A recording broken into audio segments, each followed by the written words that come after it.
Shalom Bapak Ibu dan Saudara yang diberkati oleh Tuhan.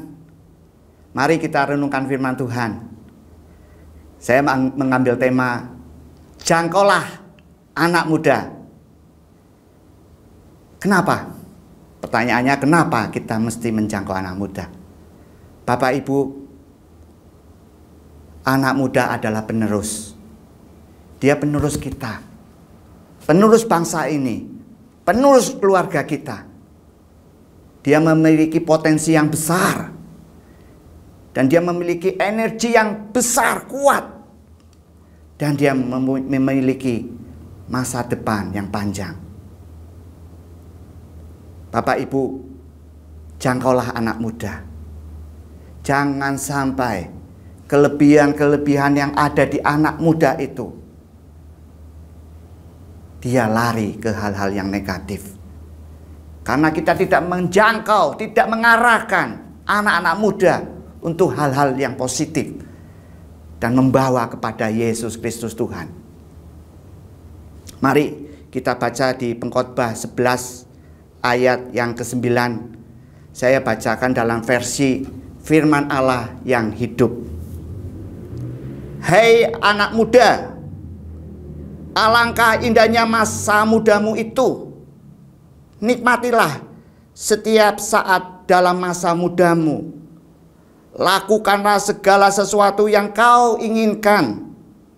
Nikmatilah segala macam kesenangan. Perhatikan baik-baik ayat selanjutnya. Tetapi ingatlah bahwa segala perbuatanmu harus kau pertanggungjawabkan kepada Allah. Bapak Ibu, kita mesti menjangkau anak muda supaya jangan sampai mereka mempertanggungjawabkan kepada Allah karena perbuatan-perbuatan yang salah, perbuatan-perbuatan yang tidak sesuai firman Tuhan. Tetapi berbahagialah kita yang dapat menjangkau anak muda, mengarahkan anak muda, mendoakan anak-anak muda, memperkenalkan anak-anak Tuhan pada jalan-jalan Tuhan. Berbahagialah engkau, saudara dan saya, yang menjangkau anak-anak muda, sehingga ketika dia mempertanggungjawabkannya kepada Tuhan apa yang sudah dia kerjakan, Tuhan bangga, Tuhan tersenyum, Tuhan disukakan. Karena potensi besarnya, energinya, masa depannya, kemampuannya sebagai penerus gereja, penerus bangsa, penerus keluarga. Dia meneruskan di jalan-jalan Tuhan. Karena ada senior-senior, ada mentor-mentor rohani, Bapak, Ibu, dan saudara semua yang mau menjangkau anak muda. Bapak Ibu, tantangan anak muda itu sangat banyak. Banyak anak-anak muda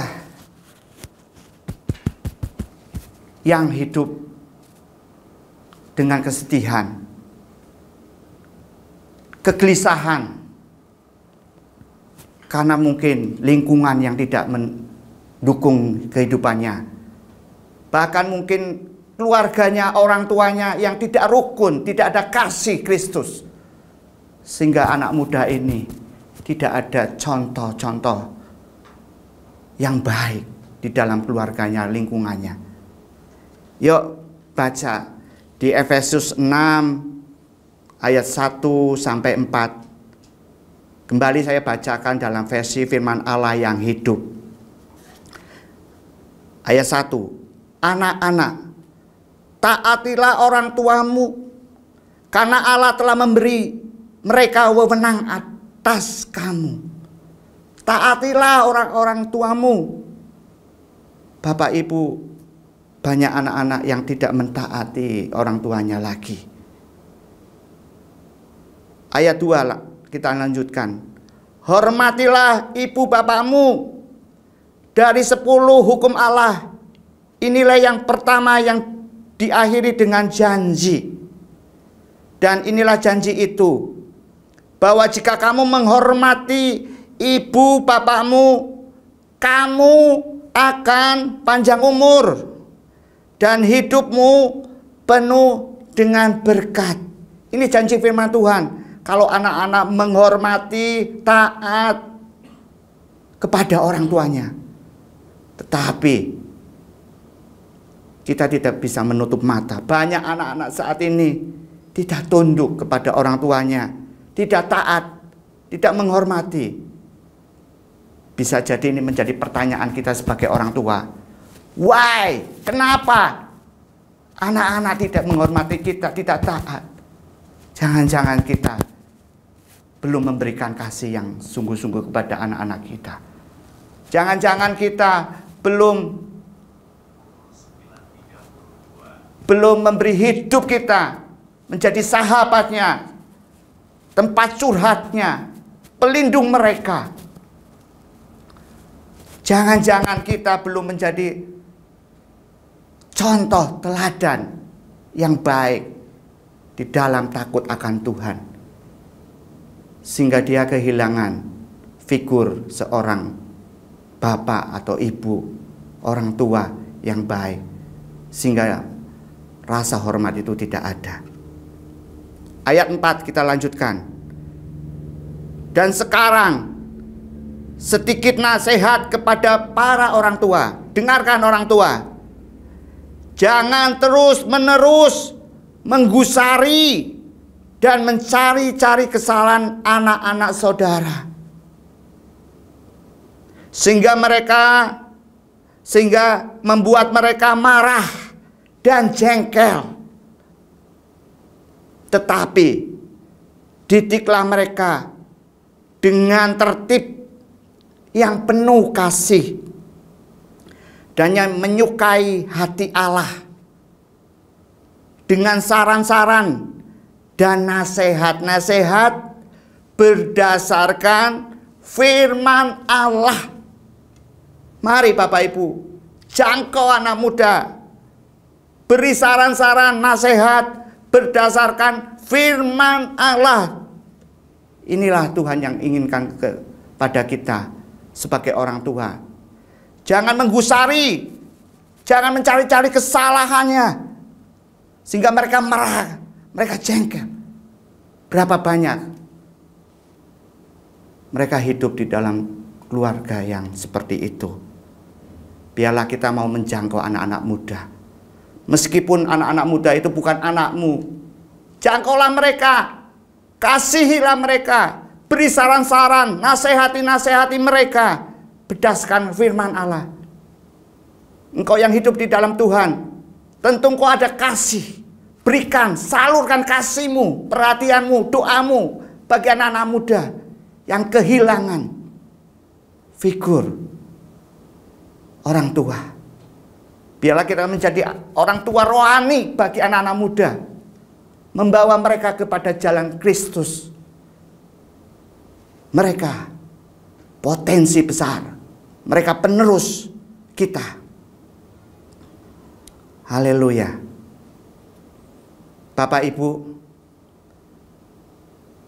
kalau kita membaca di 2 Timotius 3 ayat 1 dan 5, ada begitu besar, begitu banyak tantangan anak-anak muda di akhir zaman ini. Tantangan gereja Tuhan, termasuk juga anak muda di akhir zaman ini. Mari kita baca di 2 Timotius 3 ayat 1 sampai 5. Saya kembali bacakan dalam versi firman Allah yang hidup. Demikian bunyi firman Tuhan. Sebaiknya kau ketahui juga, Timotius, bahwa pada masa-masa akhir orang Kristen akan menghadapi banyak kesukaran, termasuk anak muda. Ayo kita baca lebih lanjut lagi. Sebab orang hanya akan mencintai uang. Ini kondisi akhir zaman. Apakah kita rela anak-anak Tuhan, anak-anak muda hanya mencintai uang, tidak mencintai Tuhan.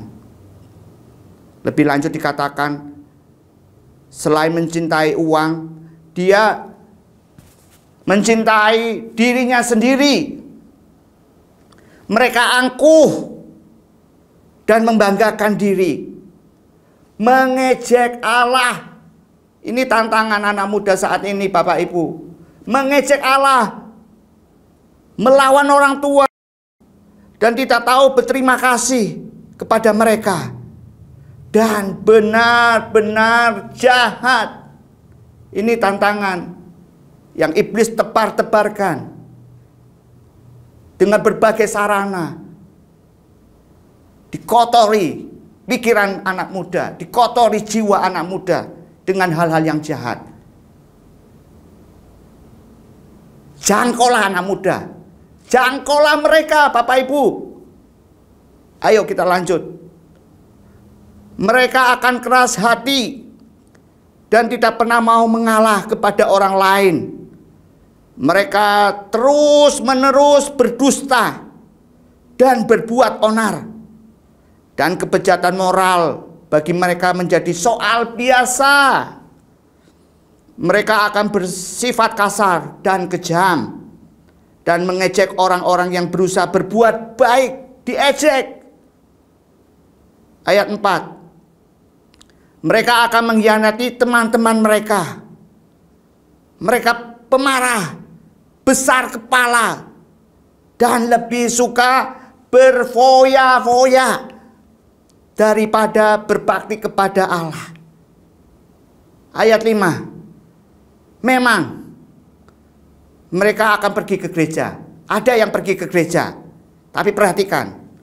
Tetapi sebenarnya tidak mempercayai apa yang mereka dengar. Janganlah tertipu oleh orang-orang semacam itu. Bapak Ibu, jangkaulah anak muda.